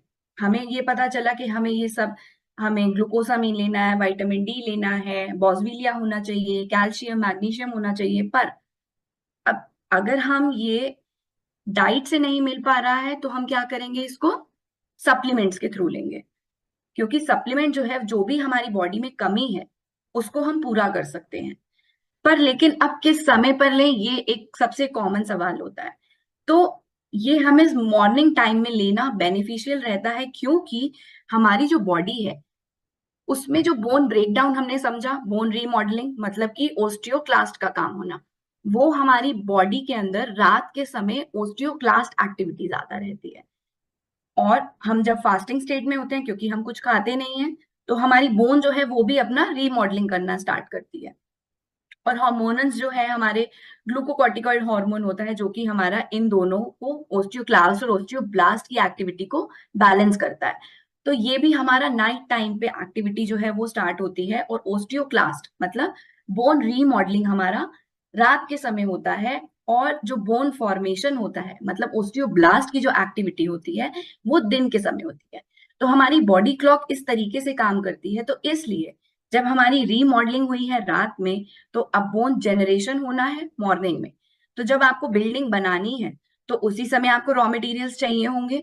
तो जब आपकी बिल्डिंग बन रही है, मतलब जब आपकी बोन बन रही है, तो उसी समय पर आपके पास प्रोटीन, कैल्शियम, मैग्नीशियम, ये सभी आपके जो एक्टिव्स हैं, जो न्यूट्रिएंट्स जो आपको चाहिए, ये आपकी बॉडी में पर्याप्त मात्रा में होने चाहिए। तो इसलिए मॉर्निंग टाइम जो है that is the right time to have these nutrients. अब कुछ न्यूट्रिएंट्स के साथ साथ, डाइट के साथ साथ कुछ चीजें हैं जो आपको ध्यान में रखनी चाहिए। जैसे कि आपका सेडेंटरी बिहेवियर नहीं होना चाहिए, बहुत लंबे समय तक बैठे नहीं, क्योंकि उससे आपके जॉइंट मूवमेंट में प्रॉब्लम होता है। आपको अल्कोहल, टबैको नहीं लेना चाहिए, कार्बोनेटेड ड्रिंक्स नहीं लेने चाहिए, क्योंकि वो एसिडिटी बनाते हैं और जिसकी वजह से आपका बोन डिजेनरेशन होता है। आपको एक्सेस में सॉल्ट इनटेक नहीं करना चाहिए। आपका एक्सेस वेट गेन नहीं होना चाहिए। क्यों? क्योंकि अगर एक्सेस वेट गेन होता है तो आपके बोन्स एंड जॉइंट्स पे बहुत ज्यादा वेट पड़ता है, जिसकी वजह से आपका बोन डिफॉर्म हो सकता है। तो अब क्या चीजें हैं जो आपको करनी चाहिए? आपको फिजिकल एक्टिविटी करनी चाहिए, आपको एक हेल्दी डाइट लेनी चाहिए जो पोषण से भरपूर हो, आपको प्रोटीन सही मात्रा में लेना चाहिए, आपको फ्रूट्स एंड वेजिटेबल्स लेने चाहिए, आपको धूप में भी जाना चाहिए क्योंकि वो आपके विटामिन डी को बनाने में मदद करेगा। और इसके साथ साथ आपको पर्याप्त नींद भी लेनी चाहिए, जिससे कि आपका हार्मोनल बैलेंस जो है वो सही रहे। अब इन्हीं सब टिप्स के साथ मैं बुलाना चाहूंगी मिस्टर कुमार चक्रवर्ती को, जो आपको लेकर जाएंगे उन प्रोडक्ट्स के थ्रू जो आपकी जो न्यूट्रिशन रिक्वायरमेंट्स है उनको पूरा कर सकते हैं। Kumar, over to you. Thank you doctor Nikita. Good morning everyone. तो आज जैसे डॉक्टर निकिता ने हम सभी को बोन एंड जॉइंट हेल्थ के बारे में बहुत सारी इंफॉर्मेशन दिया, आगे के सेक्शन में आज हम लोग देखेंगे कि कैसे हम लोग आप सबके लिए एक bone and joint health solution basket बहुत ही जल्दी प्रस्तुत करने वाले हैं। राइट नाउ आप अगर ये बास्केट को देखेंगे, इसमें हम लोगों ने 3 प्रोडक्ट को शामिल किया है। एक है हमारा all time favourite all plant protein powder 1 kg, उसके साथ आपको ये वाले बास्केट में मिलेगा कैलमैक D+K2 और हमारा ग्लूकोसामिन HCl विद बोसवेलिया। नाउ ये 3 प्रोडक्ट को हम लोगों ने ये बास्केट में क्यों डाला, इसका रैशनल क्या है, अभी तक आपको समझ में आ गया होगा, but we will discuss a little bit more on के ये सारे प्रोडक्ट का मेन क्या रोल है हमारे बॉडी के लिए। If you can go to the next slide doctor Nikita. Thank you. So first of all अगर आप देखेंगे Nutrilite all plant protein powder, what is the rationale के ये प्रोडक्ट को हम लोगों ने क्यों डाला। हमारे बॉडी में अभी हम लोग सोच लीजिए कि 15 दिन में है ये सेशन में, लास्ट 14 डेज में से शायद 12 या 13 दिन हम लोगों ने प्रोटीन पे बातें किया है किसी ना किसी फॉर्म में। राइट क्यों किया है, बिकॉज आपके बॉडी में ऐसा कोई भी सेल नहीं है, ऐसा कोई भी ऑर्गन नहीं है, ऐसा कोई भी टिश्यू नहीं है जो प्रोटीन के बिना काम कर सकता है या फिर प्रोटीन के बिना बना है। सिमिलरली अगर हम लोग बोन्स के बारे में बात करें, bones is also not an exception. हमारे बोन में भी जैसे डॉक्टर निकिता ने आपको एक स्लाइड में अभी अभी दिखाया था कि आप अगर देखोगे 1/3 of the bone mass, right, हमारे बोन मास बनता है क्या चीज से, प्रोटीन से। वो प्रोटीन आपका कोलाजन प्रोटीन हो सकता है, नॉन कोलाजन प्रोटीन हो सकता है, लेकिन बनता तो प्रोटीन से ही। तो वो प्रोटीन एक मैट्रिक्स देता है, एक स्ट्रक्चर देता है आपके बोन में, जिसमें आपका बाकी मिनरल्स जैसे आपका कैल्शियम हो गया, फास्फोरस हो गया, ये सारी चीज रहता है। So that is why protein के बिना आपका बोन फॉर्मेशन कभी नहीं हो सकता। हेंस प्रोटीन का एक बहुत इंपॉर्टेंट रोल है in having a strong bone. Right now अगर हम लोग ये प्रोटीन के बारे में बात करें तो ऑफ कोर्स प्रोटीन हम लोगों को खाने से मिलता है, लेकिन क्या आजकल हम लोगों को खाने से इनफ प्रोटीन मिल रहा है? रिपोर्ट्स आर सेइंग दैट 80% लोगों को अपने खाने में इनफ प्रोटीन नहीं मिलता है। तो अगर प्रोटीन खाने में नहीं है तो उसको सप्लीमेंट करने का जरूरत है। राइट और अगर सप्लीमेंटेशन का जरूरत है, वहां पे Nutrilite all plant protein powder से ज्यादा अच्छा प्रोटीन मार्केट में कुछ हो ही नहीं सकता। नाउ व्हाई डू आई से सो, बिकॉज आप अगर देखोगे एक जगह पे क्लियरली डॉक्टर निकिता ने आज हम लोगों को समझाया कि बहुत सारे ऐसे एमाइनो एसिड है, एसेंशियल एमाइनो एसिड है, जो हमारे बोन जब फॉर्म होता है, ऑस्टियोब्लास्ट एक्टिविटी। राइट ऑस्टियोब्लास्ट का मतलब क्या है, जैसे हम लोग बैंक में पैसा जमा करते हैं, राइट, वैसे नया नया बोन सेल फॉर्म होना, तो वो ऑस्टियोब्लास्ट एक्टिविटी को बढ़ाता है।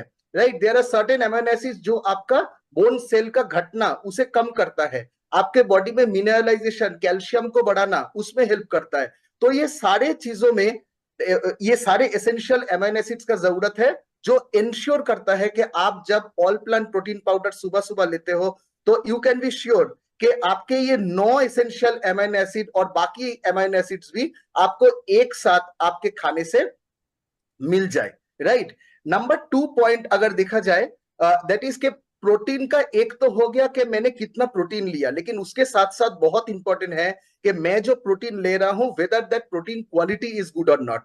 और अगर डाइजेस्टिबिलिटी के बारे में बात करें, Nutrilite all plant protein powder का डाइजेस्टिबिलिटी स्कोर जो है, protein digestibility corrective amino acid score जिसे हम लोग कहते हैं, that is 1 which is the highest. Right so in that way अगर देखा जाए तो this is the best protein that you can take, totally tasteless है। इसीलिए जैसे हम लोगों ने बहुत सारे रेसिपी आपको दिया है, वो सारे रेसिपीज में आप प्रोटीन को डाल सकते हैं। हम लोगों ने तो बस 21 या फिर 40 रेसिपीज शायद आपके साथ शेयर करेंगे, बट आपके घर में ऐसा और शायद 100-200 रेसिपी आप रेगुलर जानते हो जो आप बना सकते हो, और वो सारे चीजों में आप ये प्रोटीन को डाल के अपने बोन्स को और स्ट्रॉन्ग बनाने में ये आपको हेल्प कर सकता है, along with other body functions जो ऑफकोर्स सबको प्रोटीन हेल्प करता है। Next slide please. नाउ अगर अगला प्रोडक्ट हम लोग देखें that is Nutrilite CalMag D+K2। Right calcium हम लोग जानते हैं कि 99% अगर देखा जाए कैल्शियम हमारे बोन्स में रहता है, टीथ में रहता है, और 1% कैल्शियम आपके ब्लड में रहता है, जो आपके बॉडी के बहुत सारे इंपॉर्टेंट फंक्शन करने में हेल्प करता है। आपके मसल को बीट करने में हेल्प करता है, आपके नर्व सेल में जो जो एक नर्व सेल दूसरे नर्व सेल के साथ बातें कर रहा है उसमें हेल्प करता है, हार्मोन प्रोडक्शन हो रहा है उसमें कैल्शियम हेल्प करता है ना। ये कैल्शियम आपको कहां से मिलेगा? खाने से मिलेगा। और अगर आपको खाने में इनफ कैल्शियम नहीं है, जो क्लियरली स्टैटिस्टिक्स शो कर रहा है, उस टाइम में बॉडी क्या करने के लिए मतलब स्टार्ट कर देगा? बिकॉज आपके हार्ट तो बंद नहीं हो सकता, राइट? हार्ट मसल को बीट करना है, अदरवाइज मैं आपसे बात नहीं कर पाऊंगा और आप यहाँ पे बैठ के मुझे नहीं सुन पाओगे, राइट? तो उसके लिए जैसे भी आपके खाने में क्योंकि इनफ कैल्शियम नहीं है, आपका बॉडी क्या करेगा? उसको कॉम्पेंसेट करने के लिए हड्डियों से कैल्शियम निकालना चालू कर देता है। And that is the time जहां पे हमारे बोन्स धीरे धीरे धीरे धीरे वीक होने लगते हैं और हम लोग धीरे धीरे ऑस्टियोपिनिया से लेके ऑस्टियोपोरोसिस तक पहुंच जाते हैं, राइट? नाउ ये वाले कंडीशन को रोकने के लिए हम लोगों को मतलब अच्छे मात्रा में कैल्शियम लेना चाहिए। 30 साल तक जितना कैल्शियम आप लेते रहोगे, बैंक में आपका उतना पैसा जमा होता रहेगा, आपके बॉडी का कैल्शियम बैंक में, राइट? और 30 साल के बाद उसे मेंटेन करने में भी बहुत जरूरी है, सो दैट आपके बाद में कोई प्रॉब्लम ना आए, राइट? नाउ ये एक सप्लीमेंटेशन अगर हमें करना है, वहां पे कैलमैग हमारे पास बहुत दिन का प्रोडक्ट है। And I would say Nutrilite में one of the most powerful product हमेशा हमेशा से रहा है कैलमैग डी, राइट? और ये कैलमैग डी को और ज्यादा पावरफुल बनाया गया है with the introduction of the new product which is our कैलमैग D plus K2। इसमें 6 एसेंशियल न्यूट्रिएंट्स है, इसके बारे में हम लोग बात करेंगे। एक तो इसमें कैल्शियम है जो सबसे ज्यादा इंपॉर्टेंट है आपके बोन्स के लिए। कैल्शियम का अगर हम लोग सोर्स देखेंगे, इसमें कैल्शियम कार्बोनेट से कैल्शियम लिया गया है, और उसके साथ साथ जो आप स्लाइड में देख पा रहे हो, इसमें कुछ सीवीड से एल्गल सोर्स से भी कैल्शियम लिया गया है। बिकॉज अगर हम लोग बोटेनिकल सोर्स का बात करें तो बोटेनिकल सोर्स में से ये जो सीवीड है, ये जो एल्गल सोर्स है, ये नेचर में पाया गया सबसे one of the most concentrated botanical form of calcium कहा जाता है, राइट? तो ये कैल्शियम हमारे बोन्स को स्ट्रॉन्ग बनाने में हेल्प करेगा। इसके साथ साथ सेकेंड जो आप स्क्रीन में देख पा रहे हो, इसमें ऑफकोर्स विटामिन डी ऐड किया गया है। विटामिन डी का बॉडी में बहुत सारे रोल है। फॉर एग्जाम्पल, आप अगर कोविड टाइम में चले जाओगे, विटामिन डी बहुत ज्यादा यूज हो रहा था। क्यों? क्योंकि आपके बॉडी में इम्यूनिटी में हेल्प करता है, आपके बॉडी में मसल के जो फंक्शन है उसमें हेल्प करता है। लेकिन यहाँ पे जो चीज रेलेवेंट है, that is vitamin D is very important for your calcium absorption. आपके बॉडी में कैल्शियम को एब्जॉर्ब करने में हेल्प करता है along with other body functions, जो उसका दूसरा रोल है। लेकिन कैल्शियम डी आपके बिना आपका कैल्शियम ठीक तरीके से बॉडी में एब्जॉर्ब नहीं होगा, इसके लिए इसमें कैल्शियम विटामिन डी ऐड किया गया है। मैग्नीशियम अगर थर्ड आप न्यूट्रिएंट के बारे में अगर हम लोग बात करें, मैग्नीशियम एक बहुत इंपॉर्टेंट न्यूट्रिएंट है जो कैल्शियम का बहुत अच्छा दोस्त है, राइट? सारे दोस्त इंपॉर्टेंट है, सारे दोस्त अच्छे होते हैं, लेकिन कुछ दोस्त आपके लाइफ में है जो आपको आपका बहुत क्लोज है, राइट? तो वो मैग्नीशियम वैसा ही एक दोस्त है कैल्शियम का, जो एक दूसरे को हेल्प करता है अपने बॉडी में एब्जॉर्प्शन होने में। आपके बॉडी में कोई मसल अगर कॉन्ट्रैक्ट करता है, वहां पे कैल्शियम का जरूरत है, लेकिन वो मसल को रिलैक्स भी तो करना पड़ेगा, तो वो रिलैक्स करने के लिए वहां पे मैग्नीशियम पहुंच जाता है। तो वो कैल्शियम मैग्नीशियम एक दूसरे को हेल्प करता है एब्जॉर्प्शन, मतलब in the helps in absorption. और सबसे बड़ी बात है जो डॉक्टर निकिता ने कुछ देर पहले आपसे शेयर किया था कि विटामिन डी जो कैल्शियम को एब्जॉर्ब करने में हेल्प करेगा, वो विटामिन डी को एक्टिव फॉर्म में कन्वर्ट करने में भी आपको ये मैग्नीशियम बहुत ज्यादा हेल्प करता है। जिंक, अगर जिंक के बारे में बात किया जाए, जिंक एक ऐसा चीज है जो हमारे बॉडी में जो कोलाजन है, राइट? कोलाजन के बारे में भी आज हमने सुना।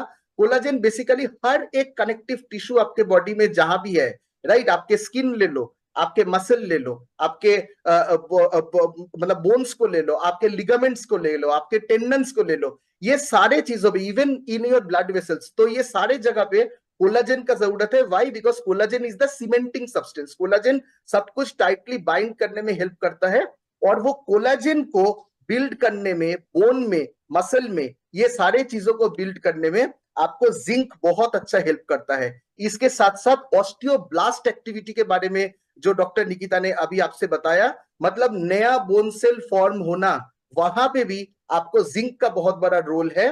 और क्योंकि वो ऑस्टियोब्लास्टिक एक्टिविटी में हेल्प करता है, इसीलिए वो आपका सेल में आपके बोन सेल्स फॉर्मेशन में हेल्प करता है। मैंगनीज को अगर देखा जाए, मैंगनीज एक ऐसा कोफैक्टर है जो बहुत सारे एंजाइम आपके बॉडी में, जो आपके बोन फॉर्मेशन में, कार्टिलेज फॉर्मेशन में हेल्प करता है, वहां पे आपके वो सारे एंजाइम को कोफैक्टर की तरह हेल्प करता है। And lastly but not the मतलब last but not the least जिसे कहा जाता है, इसमें विटामिन K2 भी है, जो बहुत इंपॉर्टेंट है आपके कैल्शियम बैलेंस को मेंटेन करने में और बोन क्वालिटी को मेंटेन करने में, राइट। तो ये सारे चीज एक साथ दिन में कितना बार लेना है? एक टैबलेट 2 बार लेना है, right. And that will help you, और लेना ही है। वाई? बिकॉज अगर हम लोग नहीं लेंगे तो शायद हम लोगों को बाद में लेना पड़ेगा, राइट। तो वो बाद में लेने से अच्छा है कि हम पहले से ही ले, बिकॉज ऑस्टियोपोरोसिस एक ऐसा कंडीशन है जो बहुत दिनों से आपको पता ही नहीं चलेगा, साइलेंट किलर है। जिस दिन हम लोग कहीं पे गिर जाते हैं, फ्रैक्चर हो जाता है, उस दिन पता चलता है कि मेरा बोन्स वीक हो गया था। तो बोन्स वीक ना हो, इसके लिए ये वाले चीज को अपने खाने में ऐड करना बहुत इंपॉर्टेंट है। Next slide please. अगर थर्ड प्रोडक्ट को देखा जाए, जो एक और बहुत ही पावरफुल प्रोडक्ट है न्यूट्रिलाइट कैटेगरी में, which is our glucosamine HCl with boswellia, right. हमारे कोई भी मतलब हमारे बोन्स में, हमारे जॉइंट्स में, 2 बोन के बीच में जो जॉइंट है वहां पे कार्टिलेज रहता है, राइट। और ये कार्टिलेज कैसा है? कार्टिलेज होता है एक कुशन की तरह, राइट। जैसे मैं अभी एक सोफा में बैठा हूं और आपसे बात कर रहा हूं, तो मैं जब सोफा में बैठा हूं, I am sitting comfortably, right. लेकिन अगर सोफा बहुत पुराना हो गया, राइट, अगर इसमें जो फोम है, इसके ऊपर में जो जो सारे कुशनिंग दिया गया है, वो अगर धीरे धीरे धीरे धीरे निकलना चालू हो गया, तो 30 साल बाद, 40 साल बाद क्या होगा? सोफा में जो स्प्रिंग है वो स्प्रिंग निकल के आ जाएगा। तो वो स्प्रिंग के ऊपर अगर मैं बैठा रहूंगा तो फिर कैसा फील होगा? मैं आपसे इतने आराम से बात कर पाऊंगा? कभी नहीं। सिमिलरली हमारे बोन्स में भी, पार्टिकुलरली जो हमारे वेट बियरिंग जॉइंट्स है, वहां पे जो कार्टिलेज रहता है, उम्र के साथ साथ ये बोन्स में वो धीरे धीरे कार्टिलेज निकलना चालू हो जाता है। और वो कार्टिलेज जैसे ही आपके बॉडी में कम हो गया, ये 2 बोन एक साथ बहुत ही क्लोजली आ जाएगा। एंड जैसे ही ये क्लोजली आ जाएगा, देयर विल बी फ्रिक्शन, और फ्रिक्शन होने से दर्द हो सकता है, सूजन हो सकता है। इसीलिए आप देखते हो कि आप सीढ़ी में जैसे चढ़ते थे, आजकल आप चढ़ नहीं पा रहे हो, या फिर आप पूजा करने में जब बैठ जाते हो जमीन पे, उठने के टाइम में आपको तकलीफ हो रहा है, राइट। नाउ ये सारे सिग्नल है कि हम लोग पहले से शायद अपने बोन या जॉइंट को हम लोगों ने इनफ नजर नहीं दिया, या फिर इनका इनफ केयर नहीं लिया। ग्लूकोसामिन जो चीज है, this is a natural substance, right, जो आपके बोन, जो आपके जॉइंट में नेचुरली मिलता है। और ये ग्लूकोसामिन अगर हम लोग ऐड करते हैं, जो ये ग्लूकोसामिन HCl यहाँ पे आप देख रहे हो, ये आपको क्या करेगा? आपके जॉइंट के फ्लेक्सिबिलिटी को फिर से रिवाइव करने में हेल्प करता है, ताकि हम लोगों का कोई भी जॉइंट मूवमेंट में प्रॉब्लम ना हो, तो वहां पे आपको हेल्प करेगा। बोसवेलिया एक गम लाइक मतलब प्लांट से लिया जाता है, और एक गम लाइक सब्सटेंस है। उसमें आपका easy movement of your joints में, मतलब आपके घुटने में या फिर और जो जॉइंट्स है वो इजीली मूव हो पाए, उसमें आपको हेल्प करने में हेल्प करता है। और उसके साथ साथ एक स्लाइड में डॉक्टर निकिता ने आपको दिखाया था, शायद आपको याद होगा, कि आपका कोई भी दर्द होना या फिर सूजन होना, ये सारी चीजों को भी ये बोसवेलिया रोकने में हेल्प करता है। इसमें ब्रोमेलिन भी है, जो एक नेचुरल एंजाइम होता है और जो हमारे कनेक्टिव टिश्यू को हेल्दी रखने में हेल्प करता है। तो ये ग्लूकोसामिन HCl विद बोसवेलिया जो है, ये भी 2 कैप्सूल 2 बार दिन में अगर हम लोग ऐड करेंगे, तो ये हमारे जॉइंट्स को और हेल्दी रखने में बहुत अच्छी तरीके से हेल्प कर सकता है। So with that, I will end my part over here and back to you, Dr. Nikita. Thank you so much Kumar. I hope आप लोगों को बहुत अच्छे से समझ आ गया होगा कि जो न्यूट्रीलाइट के ये प्रोडक्ट्स हैं वो कैसे आपकी मदद कर सकते हैं आपके न्यूट्रिशन रिक्वायरमेंट को पूरा करने के लिए, जिससे कि आपके बोन्स एंड जॉइंट्स हेल्दी रहे। तो इसी के साथ हम आज के हेल्दी हैबिट की ओर चलेंगे। तो आपको क्या करना है? तो आज का हेल्दी हैबिट रहेगा कि आपको वेट बियरिंग एक्सरसाइजेस करने हैं। मतलब वेट लिफ्टिंग वाले एक्सरसाइजेस करने हैं अपने रूटीन में। तो अब क्यों करना है? क्योंकि इससे आपकी बोन हेल्थ जो है वो इम्प्रूव होगी। तो कैसे कि जैसे कि आप ब्रिस्क वॉक करें, आप जॉगिंग करें, रनिंग करें, कोई भी स्पोर्ट्स आप जो खेलते हैं वो खेलें, स्टेयर्स क्लाइंब करें या डांसिंग करें। तो इससे क्या रहेगा कि आपका बॉडी का मूवमेंट जो है वो बहुत ज्यादा रहेगा। तो जो भी आपके हाई जंपिंग एक्सरसाइजेस हैं या जिसमें आपका बॉडी का मूवमेंट बहुत ज्यादा है, आप वो एक्सरसाइजेस करें।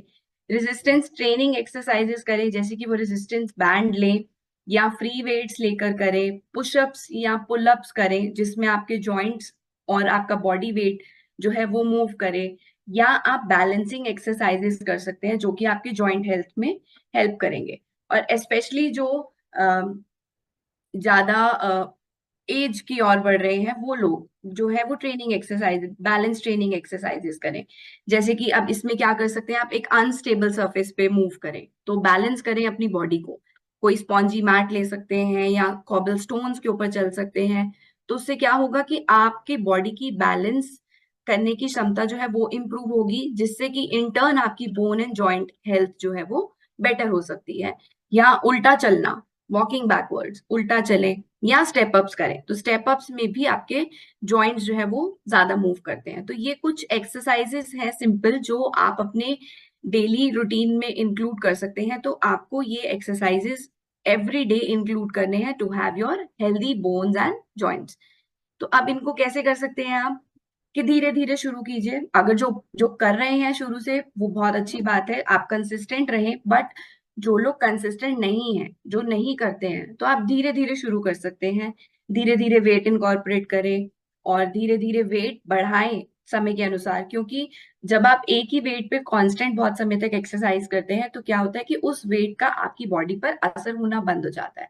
तो आप धीरे धीरे जैसे जैसे आपकी बॉडी उस वेट को अडॉप्ट कर सके, आप अपने वेट को धीरे धीरे बढ़ाएं और अपनी एक्सरसाइजेस में वैरायटी लाएं, जिससे कि आपके ओवरऑल बॉडी की मूवमेंट रहे। बैलेंसिंग एक्सरसाइजेस करें और उसके साथ साथ स्ट्रेंथ ट्रेनिंग करें, जिससे कि आपके मसल्स बिल्ड हो, आपकी बोन हेल्थ अच्छी रहे एंड आपके जॉइंट्स की हेल्थ भी अच्छी रहे। अब बेनिफिट्स क्या है वेट बेयरिंग एक्सरसाइजेस के? एक तो बोन डेंसिटी अच्छी रहेगी, मसल्स अच्छे रहेंगे जैसा मैंने आपको अभी बताया। तो जब आपके बोन की डेंसिटी अच्छी रहेगी, मसल्स अच्छे रहेंगे, तो ऑब्वियसली बात है आपका मूवमेंट जो है और जो बैलेंस कोऑर्डिनेशन है वो अच्छा रहेगा। और जब आप ऐसी एक्सरसाइजेस करते हैं तो आपकी बॉडी का पोस्चर जो है, कई लोग होते हैं जिनकी स्पाइन झुकी हुई रहती है, बट जब आप ऐसी एक्सरसाइजेस स्टार्ट करते हैं तो आपका बॉडी का पोस्चर जो है वो ठीक हो जाता है। तो बॉडी का पोस्चर ठीक होता है, उसकी वजह से आपकी बोन का स्ट्रक्चर जो है वो अच्छा होने लगता है। और इसके साथ साथ आपकी ओवरऑल जॉइंट हेल्थ जो है वो बेटर होती है और आप ओवरऑल फिटनेस की ओर बढ़ सकते हैं। तो ये ध्यान रखें कि आप अपना डाइट अच्छा लें, प्रोटीन रिच डाइट हो, माइक्रोन्यूट्रिएंट्स भरपूर हो। पर हालांकि वो पूरा नहीं हो पाता है, हम जितनी भी कोशिश करते हैं, तो उसको हम पूरा करें हमारे सप्लीमेंट से, और उसके साथ साथ ये हेल्दी हैबिट जो कि है एक्सरसाइज, उसको इंक्लूड करें।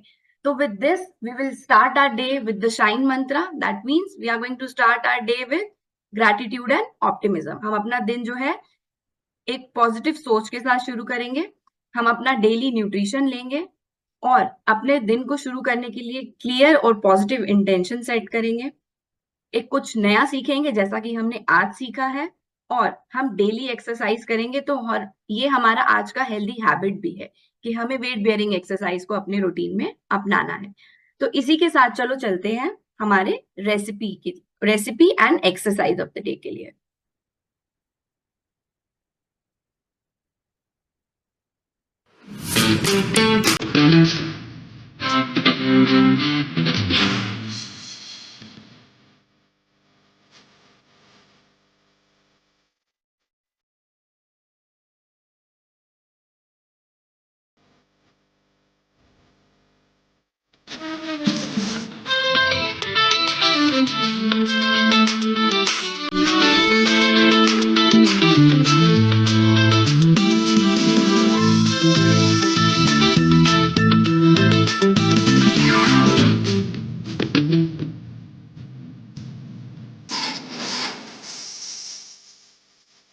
If you have some atta, try this chana dal paratha. चना दाल अच्छे से वॉश करके सोक कर लो फॉर 3 to 4 hours.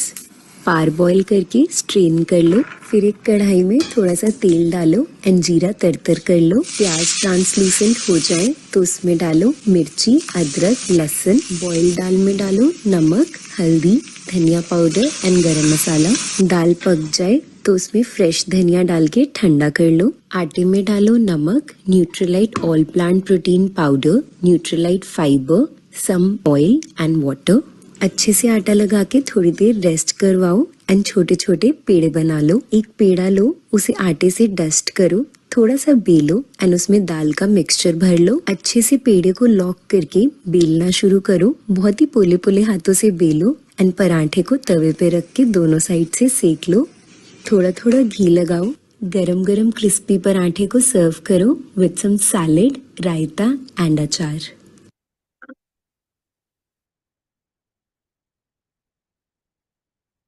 ये था हमारा बहुत ही हेल्दी बेवरेज जो कि है oat and strawberry smoothie and followed by चना दाल पराठा. तो आप इसको इसके न्यूट्रिशनल वैल्यू को बढ़ाने के लिए आप इसमें all plant protein and fibre add कर सकते हैं.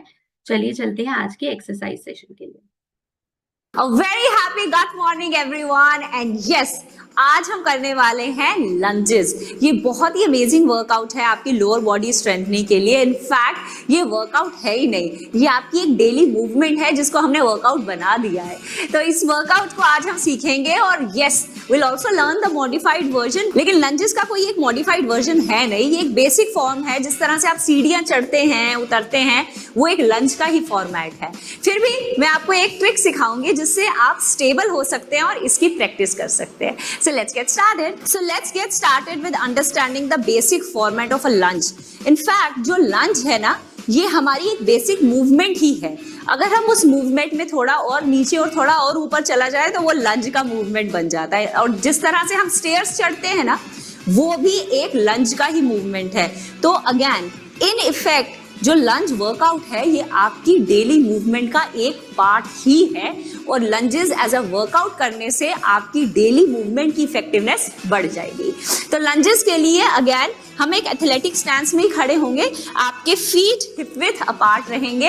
आपकी बॉडी आगे की तरफ झुकेगी नहीं बट यस स्लाइटली लीन रहेगी so that your core muscles are engage. मैं इसको साइड से दिखाती हूँ लेकिन पहले एक बार स्ट्रेट इसका बेसिक वर्जन समझ लीजिए. It's almost like stepping forward. अब जब आप स्टेप फॉरवर्ड करते हैं तो आपका जो बैक फीट है वो टोज पे आ जाएगा. पूरा पंजा जमीन पे नहीं रहेगा, सिर्फ टोज पे रहेगा. अब इस मूवमेंट में आप नीचे और ऊपर आएंगे. बेसिक लंज पल्स करते हैं. इस मूवमेंट में आप नीचे जाएंगे और वापस ऊपर आएंगे सेम पोजीशन पे. तो अब यहां से मैं नीचे गई और मैं ऊपर आ गई. So I am going down and up, down and up. 4 5 6 7 8 9 and 10. Basic lunge movement. Let me show it from the side also. आप बेसिक एथलेटिक स्टैंस में खड़े हैं. एक पंजा आगे, एक पंजा पीछे. जो पिछला पंजा है वो टोज पे रहेगा. ऐसे पूरा पंजा जमीन पे नहीं, सिर्फ टोज पे. और अब आप नीचे और ऊपर आएंगे इस तरह से. 1. मैं हर मूवमेंट में घुटने को पूरा मैट पे लेकर जा रही हूँ. इट्स ओके अगर आप इतनी नीचे नहीं जा रहे. आप इस फॉर्मेट को कर सकते हैं without going to low as well. So squeeze, core tight, engage, हल्का सा लीन फॉरवर्ड करते हुए. 1 2 3 4 5 6 7 8 9 and 10. सो इस तरह से आप लंजेस के 3 सेट्स करेंगे. 20-20 रेप्स करेंगे. सो ओवरऑल 50 to 60 लंजेस से ही स्टार्ट करेंगे और दोनों लेग्स का करेंगे. जैसे अभी हमने सिंगल लेग किया है, आप सेम रिपीट करेंगे दूसरी लेग पे. और अब हम समझते हैं इसका मॉडिफाइड वर्जन. अगर आप इस तरह से लंज नहीं कर पा रहे हैं तो आप क्या करेंगे, आप सेम फॉर्मेट करेंगे लेकिन एक सपोर्ट चूज कर लेंगे. आप कोई वॉल चूज कर सकते हैं, आप कोई चेयर चूज कर सकते हैं. आपको एक स्टेबिलिटी लानी है अपने स्ट्रक्चर में. आपको आपके स्केलेटल स्ट्रक्चर में एक स्टेबिलिटी लानी है कि आपके मसल्स की स्ट्रेंथ पे आप मूवमेंट अप एंड डाउन करें। तो अगर आपने वॉल को यूज किया है तो पूरा वॉल के ऊपर गिर नहीं जाएंगे, it's just there as a prop, कि सिर्फ आपने उस पर अपना हाथ लगाया है जिससे आपकी मूवमेंट आराम से हो जाए। तो मॉडिफाइड वर्जन के लिए आप लंज में ही रहेंगे और सपोज ये वॉल है मेरे साइड पे, तो मैंने अपने वॉल पे अपना हाथ रखा है, कोर को टाइट करके रखा है, स्क्वीज किया है और अब मैं वॉल की सपोर्ट से नीचे गई और ऊपर आई। ये बहुत ईज आउट कर देता है इस मूवमेंट को, बिकॉज अभी तक जो पूरा बैलेंस आप खुद बना रहे थे, अब वो बैलेंस आपके लिए एक सपोर्ट कर देती है। लेकिन स्ट्रेंथ आपकी लेग से ही आनी चाहिए, इस बात का आपको ध्यान रखना है, क्योंकि अगर आप स्टिल लंजेस कर रहे हैं, सपोर्ट के साथ कर रहे हैं, 50 to 60 भी कर रहे हैं, लेकिन स्ट्रेंथ अगर अपनी लेग से नहीं ले रहे हैं और पूरा सपोर्ट वॉल का ले रहे हैं, तो वो बिल्ड नहीं होगा। There is a way of doing a workout in which you are actually straining your muscles, because that's the only way you're teaching yourself to get better. तो इसमें हमें सही ढंग के वर्कआउट से भागना नहीं है, सीखना है। तो अगर आपको ऐसा लगता है कि 50 is too high और मैंने आपको बहुत ज्यादा रेप्स बता दिए, तो कम कर लीजिए, 12 कर लीजिए, so which will be almost like 36, तो 36 रेप्स कर लीजिए, लेकिन do it in the correct format.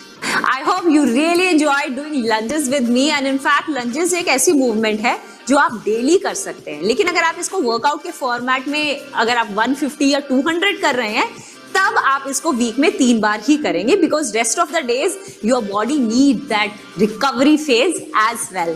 Keep rocking.